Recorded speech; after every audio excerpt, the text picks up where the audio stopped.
Thank you very much. It's a pleasure to be here. I've started coming regularly to Maui, and I'm just amazed at what can be done here. And I'm going to tell you a little bit about Maui in a minute, but first what I'm going to do is tell you about aging and what's happening in the world and what we can do about it. And I'm going to start with 3 facts. The first one involves the per capita GDP of the United States. It's 14. We're a pretty rich country when you think about it. We're doing pretty well. Do we care about health care?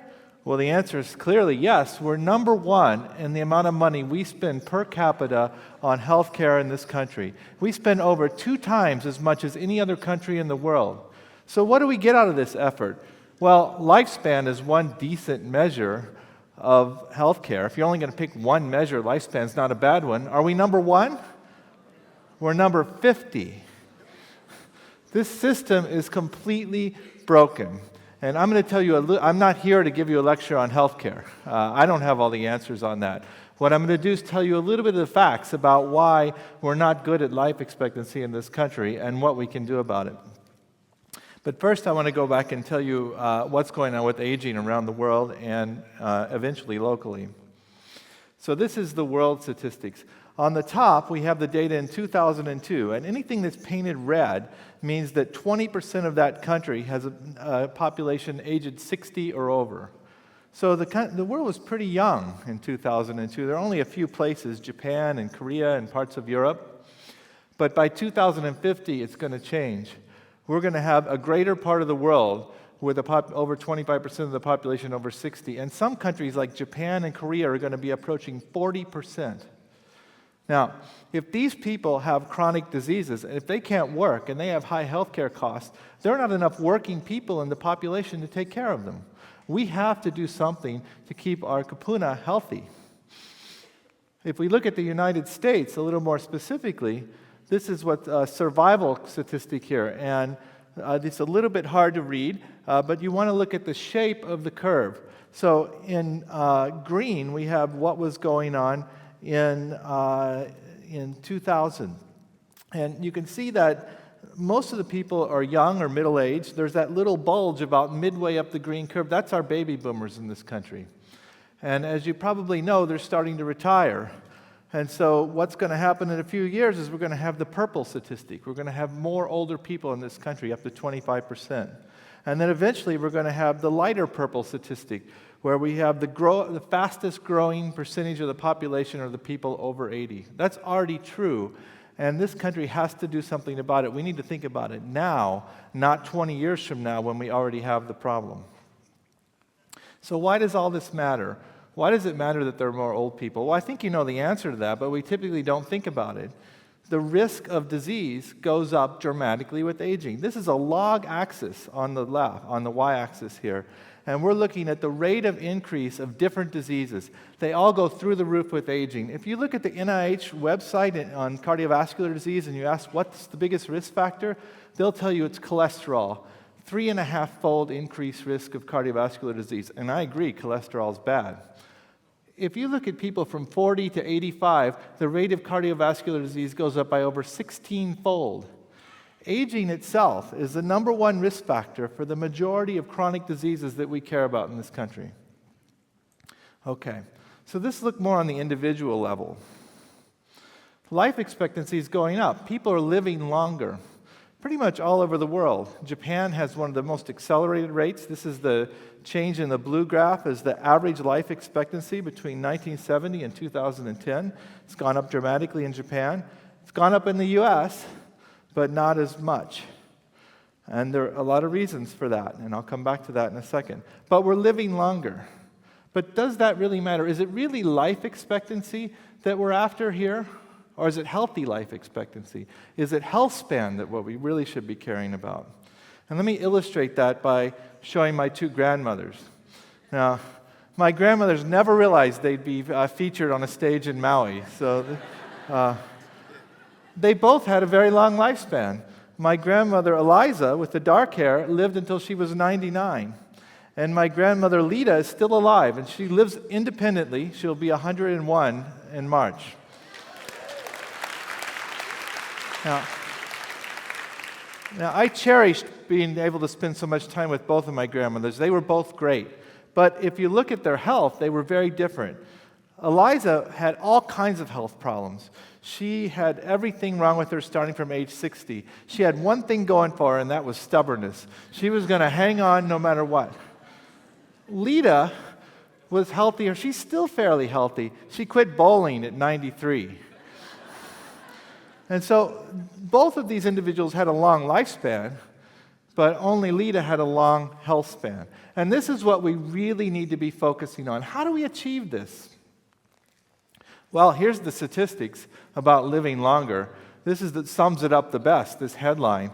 You're alive, but you'd rather be dead. Because while we're living longer, we're not healthy longer. The rate of health span is not going up to match lifespan. And the biggest factor controlling this are chronic disease burden. So here's the statistics.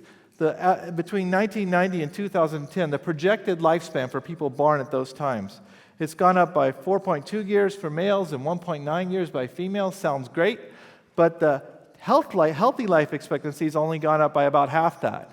What that means is a longer period of morbidity, a longer period of people being sick with high healthcare costs. What we need to be focusing on is not life expectancy, it's how do we get healthy life expectancy to go up. Well, here are the 10 biggest risk factors for chronic disease burden.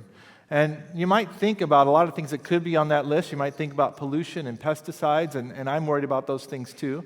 But the things that are on this list are all things that are in your control. So the first thing I want to tell you today, and this is something, if you take one thing home from my talk, this is what I would recommend. There is something every one of you can do to control your personalized aging.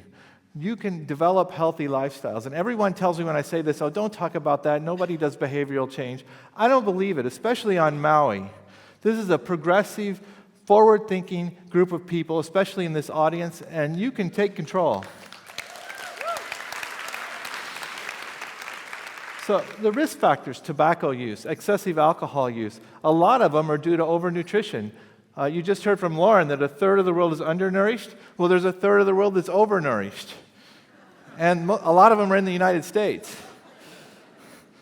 High body mass index, overnutrition, high plasma glucose, it's eating the wrong kinds of food, diets low in fruits and nuts and seeds, high cholesterol. It's also physical inactivity. It's watching the basketball game instead of playing the basketball game. These are all things that are in your control. And so what happens when you take control? Well, if you look, this is the Stanford Runners study here. Okay, so they've been looking at people for over 20 years that live in Palo Alto area, and they compared runners to non-runners. These aren't all marathon runners. They average a couple miles a day. And this is the survival curve. So the bottom one is the non-runners, and about 65% of those people have died. The runners, about 85% of them are still alive, and most of them are still running. You can have an impact. We're not just saying these words. They make a big difference. So I've told you one of the things that we need to do, healthy lifestyles and prevention. And now I want to tell you about what I think is another solution that's coming down the road, and that's aging research. Now, it's what I do, I know, so yeah, I'm a little biased, but bear with me. I told you this already. Aging is the biggest risk factor for all the chronic diseases we care about in this country, or almost all of them. Type 2 diabetes, arthritis, heart disease, frailty, cataracts, Alzheimer's disease. It's aging that's the biggest risk factor. And so if you look at the way we develop drugs, classically, we take this approach. We do state-of-the-art basic science. We try to figure out why things go wrong, and then we pick a disease we care about, and we try to develop drugs to fix it. So when people come in, they're sick, and we try to put them back together again. It's a little bit like the Humpty Dumpty approach. It's not that easy. And we haven't been tremendously successful yet for a lot of diseases. Now, I think this is a noble approach, and I think targeting therapies for disease is something that we have to continue doing. But I think there's another approach as well, and that's to go after health span. Let's find ways to give you something while you're healthy, while you're 45 and 50 and 55, that keeps you healthy longer. I tend to believe it's going to be a whole lot easier to keep the puzzle together than it is to wait till the puzzle falls apart and put it back together again. And so the question you might ask is, what I'm really telling you is, can we slow aging? And people have been trying to slow aging for a long time. The Qin Shi Huang was the emperor who unified China. And he was really one of the first people who was motivated to slow aging. And he had all of his warriors try to find this person with an elixir who might be able to slow his aging. He said, "Don't come back without it." And they didn't come back at all. He had his chemists make medicines for him to help him live longer. And he was really into mercury. And so he died of mercury poisoning. So that wasn't so successful. I think we're becoming a lot more successful now, and I'm just going to give you one example of that. This is a drug called Rapamycin. It's a clinically approved drug, and it was found recently, in the last few years, that it actually slows aging. This is a survival curve of mice on the left. The blue is the control, and the red is the mice on the drug. Gave the drug to the mice at 20 months of age. That's about a 60-year-old human, if you convert. And those mice live about 10 to 15% longer. The males live 10% longer, the females live 15% longer. So if you're a mouse, you're pretty happy right now. 10% doesn't sound like much. But think about that if that were you. That would be 10 years almost of extra lifespan. But we said health span is what's important, not lifespan, right? So I could show you a lot of data that these mice are more healthy. I'm just going to show you some movies. So the mice on the bottom are the last two mice that were alive from the control group, 38 months of age. They don't look very happy. And these mice have had a long, happy lifespan. So, we've been treating them well. But what happens here is that they get sick. They get chronic disease, just like we do. So the mouse on the right has a tumor. It's having trouble getting around. The mouse on the left has a damaged coat. It's having trouble using its back legs.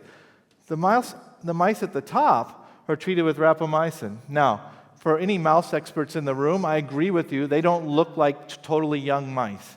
But what they do look like is a lot healthier mice than the mice that are the control-treated mice. They're doing better. They're staying healthy longer. And it's becoming clear now that at least in mice we can slow aging. Now, I'm not telling you to go take rapamycin. I don't take it. It's not time yet. This may or may not be the right drug. But this is proof in principle. And what's happening is that we have another 10 or 15 drugs at the Buck Institute and other places all over the world that are being developed to slow aging. And so it may be possible in the not-too-distant future to augment healthy behavior with compounds that keep you healthy longer. Okay. And so I want to come back to Maui now. What about Maui? So right now, in 2010 at least, 13% of the population was over the age of 65. It's going up to over 20 by 2030, much like the rest of the United States.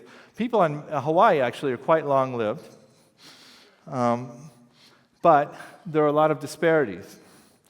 So this is life expectancy from 2004 data comparing overall Hawaii to the native Hawaiians. And you can see that the non-native Hawaiians live about 5 years longer than native Hawaiians. This is something that we have to work toward ending. We have to figure out the unique aspects of the native population that's leading to a shorter life expectancy. And the clues are already there. This is the percentage of age-adjusted death rates per 100,000 for different diseases. And you can see that heart disease is about the same, but all of these other diseases go up when you look at the native Hawaiian population, and particularly diabetes. It's over twofold higher. These are all lifestyle issues. And the challenge is, how do we take a population and bring them up to everybody else, and at the same time raise everyone higher, increase healthy life expectancy for everyone, and get these data together. So what we're doing is we're working both at the local level and at the international level, coming together to try to develop an anti-aging program on Maui. And this is really being driven by Maui College. I'm coming back regularly. People from Mayo Clinic are coming regularly. And what we want to do is establish a program here that brings healthy aging to this island. And that's going to include education, not just of the college students, but of everybody else as well. It's going to include better elder care. We need to take care of the kupuna.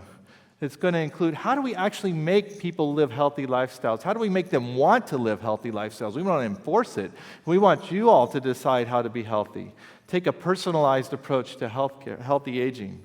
How do we encourage prevention? And ultimately, how do we work with interventions that are going to extend lifespan, like maybe small molecules that I told you about. So we're right now just having these discussions. There's a lot of blue ocean right now going on, but there's a lot of great ideas. And the thing that really impresses me about this island is that everybody has a can-do attitude. This is really a case where you can choose your future and you can make your future. And I hope I can be a part of that and help everybody live a little bit healthier longer. Thank you.